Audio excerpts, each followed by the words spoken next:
नीर क्षीर विवेके हंसालस्यं त्वमेव तनुषे चेत्। मिला? नीर क्षीर विवेके, पढ़ो। नीर क्षीर विवेके हंसालस्यं त्वमेव तनुषे चेत्। नीर क्षीर विवेके हंसालस्यं त्वमेव तनुषे चेत्। आया?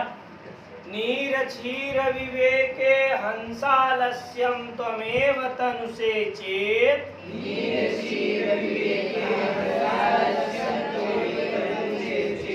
विश्वस्मिन् धुनान्यः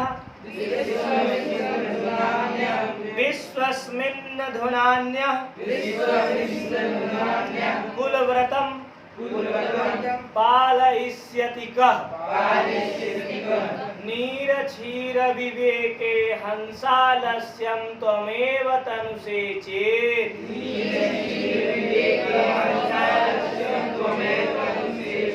किताब देख करके ध्यान पूर्वक एक एक अक्षरों को डिफाइन करके पढ़ो। एक एक अक्षर का बिना ऑपरेशन किए पढ़ेंगे गलत हो जाएगा।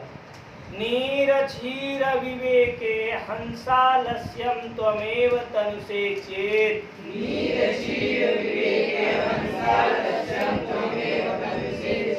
विश्वस्मिन् धुनान्यः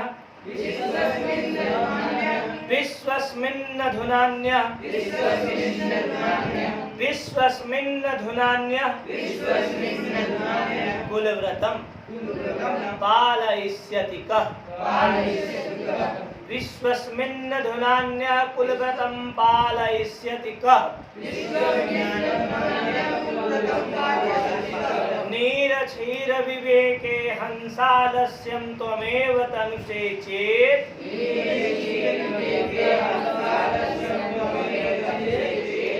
क्षीर विवेके हंसालस्यं त्वमेव तनुषे चेत्।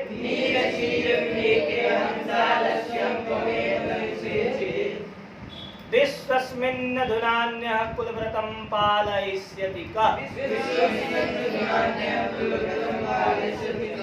पढ़ लेंगे।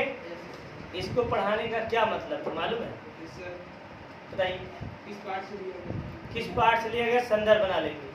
कितना नंबर मिलेगा? केवल पढ़ने से आपको 1 नंबर मिल गया। अब 2 नंबर और दिला दूं? बोलो।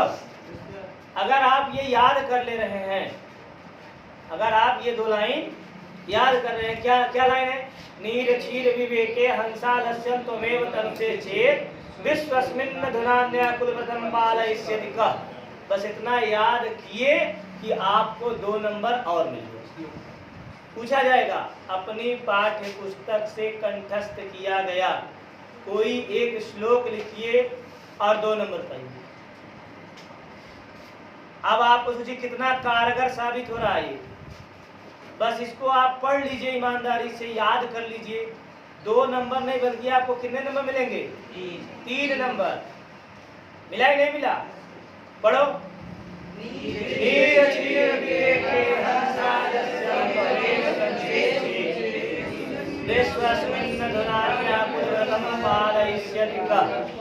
आ जाएगा। 3 नंबर का प्रश्न है, ध्यान दीजिएगा। याद करते ही 3 नंबर चुटकी बजा के आपको मिला।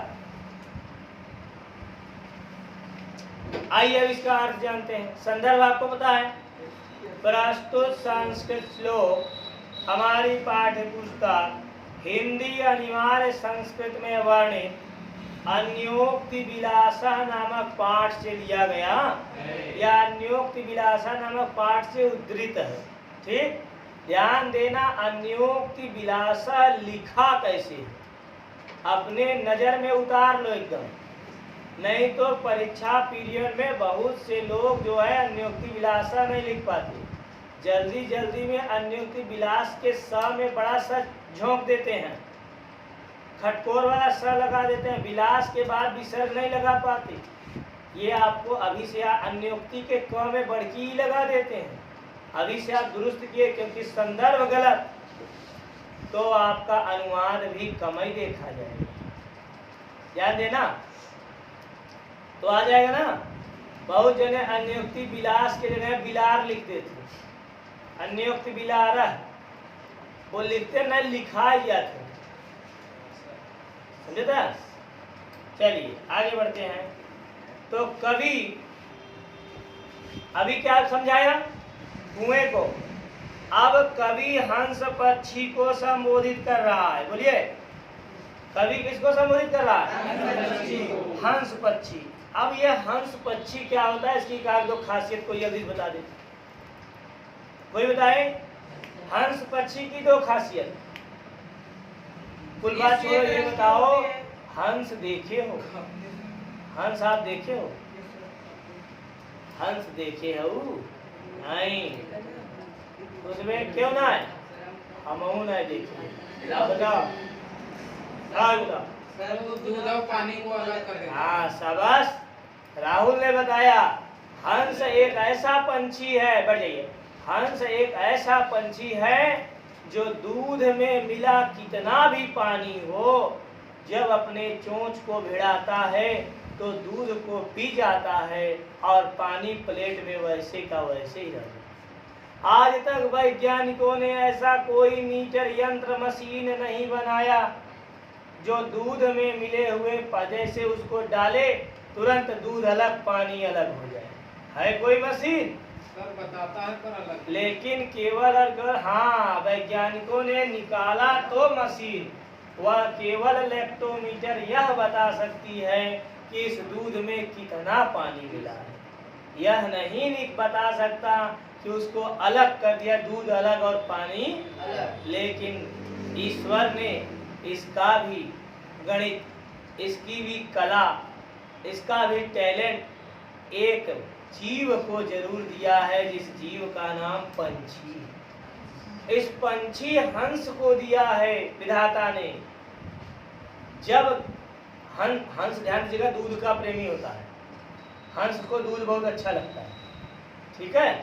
तो हंस के सामने अगर 1 लीटर दूध रख दीजिए और उसमें 1 पाव पानी मिला दीजिए, या पूरा का पूरा पानी मिला दीजिए, कितना भी पानी मिला दीजिए, वो अपने चोंच से दूध को सुरुक लेता है और पानी एकदम वैसे हूबहू छूट जाता है। सब पानी नहीं होता, उसमें से सब खींच लेता है ना दूध, सब पानी पानी की तरह रहता है। पानी पानी की तरह हो जाता है, दूध पी डालता है। ये हंस की क्वालिटी। तो कभी अच्छा, ये पहली क्वालिटी। दूसरी क्वालिटी क्या है हंस की, बताइए। संसार का सबसे बड़ा पंछी हंस है, याद रखिएगा। ये मत कहना शुतुरमुर्ग है, जेकरे मन में चला तो ध्यान दे, सावधान। अरे भाई, शुतुरमुर्ग का अंडा 2.25 किलो को था। अगर पूछे कि सबसे बड़ा अंडा किस पंछी का होता है, तब शुतुरमुर्ग नाम ले। नहीं, हंस की जगह शुतुरमुर्ग रहता, शुतुरमुर्ग की जगह हंस रहता तो खुद मुर्गा बन जाता। संसार का सबसे बड़ा पंछी हंस, और हंस की सबसे बड़ी क्वालिटी ऐसा क्वालिटीदार पंछी के कवि चुने और कहा था कवि कि हंस, जहाँ हंस लिखा वही पकड़ लो। हंस, हे हंस, त्वमेव यदि तुम ही, त्वम धन एव त्वमेव,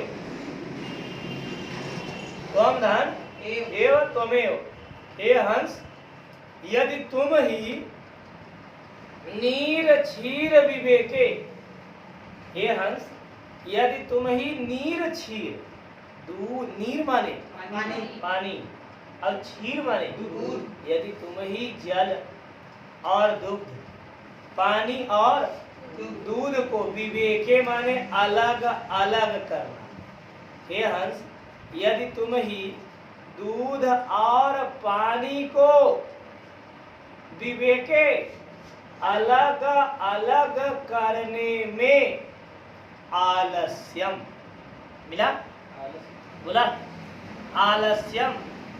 आलस्यम माने आलस्य करना, आलस करना माने किसी कार्य को अगले दिन के लिए टाल देना। टालना माने आलस ही आ गया ना।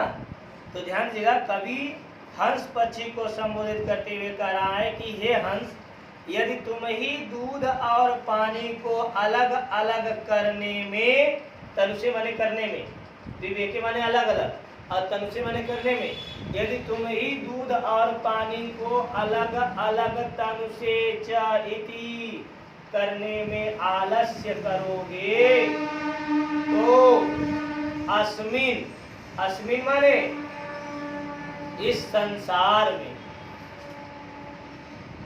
अस्मिन माने इस होता है, और उसके पहले देखिए लिखा है विश्व, विश्व अस्मिन, अस्मिन विश्व, ध्यान देना, अस्मिन विश्व है, इस विश्व में, विश्व माने तो इस संसार में, मिला, तो इस संसार में, इस विश्व में अधुनान्य, अब हे हंस, यदि तुम ही दूध और पानी को अलग अलग करने में आलस्य करोगे, तो अधुनान्य, अधुना, अधुना माने अब, अन्य माने अन्य, अन्य माने दूसरा, एक एक शब्द का अर्थ समझा, विश्व माने अस्मिन माने इस, तो इस संसार में, अधुना माने अब, अधुना माने अन्य माने दूसरा, तो इस संसार में अब कौन दूसरा होगा, कौन माने देखा कहाँ लिखा है, कह लिखा है नहीं, तो इस संसार में, अस्मिन संसारे, इस संसार में ऐसा कह कौन व्यक्ति अब दूसरा होगा।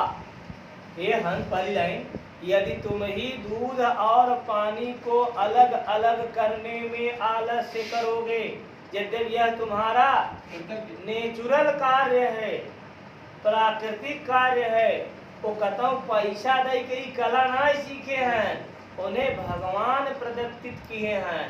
तो कवि कह रहा है कि हे हंस, यदि तुम ही दूध और पानी को अलग अलग करने में आलस्य करोगे, तो अस्मिन संसारे, अस्मिन विश्वे, इस संसार में अधुना अब अन्य कह, अन्य दूसरा कौन व्यक्ति होगा जो अपने कुल व्रतम पालयिष्यति, जो अपने कुल, कुल माने खानदान, वंश, जो अपने वंश की मर्यादा का पालन करेगा।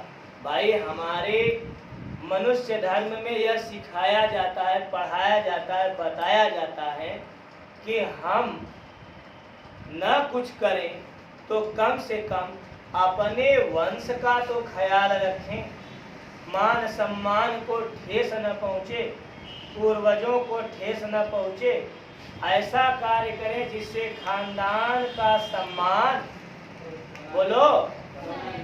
तो कवि कह रहा है कि ये तो मनुष्य सीखता है तब जानता है। भाई पढ़ा लिखा व्यक्ति इतना नहीं जानता, अरे सॉरी, अनपढ़ व्यक्ति इतना नहीं जानता, लेकिन पढ़ा लिखा व्यक्ति जानता है। तो कवि कह रहा है कि हंस, तुम्हें तो भगवान ने दिया है, और भगवान की दी हुई कार्य को तुम अगर करने में आलस्य कर रहे हो, तो इस संसार में ऐसा कौन दूसरा मनुष्य होगा जो भगवान द्वारा न दिया गया बल्कि अपने से सीखे गए कुल व्रत की मान मर्यादा का ख्याल करेगा। अब समझ में आया? बोलो, पढ़ लीजिए, बहुत ही अच्छा श्लोक है। क्या है? नीर क्षीर विवेके हंसालस्यं त्वमेव तंसि चेत् विश्वस्मिन् अधुनान्यः कुलव्रतं पालयिष्यति। आशा समझ में आ गया होगा? बताइए, हे हंस, यदि तुम ही दूध और पानी को विवेके अलग अलग तनु से करने में आलस्यम च इति आलस्य करोगे, तो अस्मिन विश्वे, इस संसार में ना, इस संसार में ऐसा कह अन्य कौन व्यक्ति होगा जो अपने कुल व्रत अर्थात वंश की मर्यादा का पालन करेगा। आ जाएगा, पढ़ लीजिए।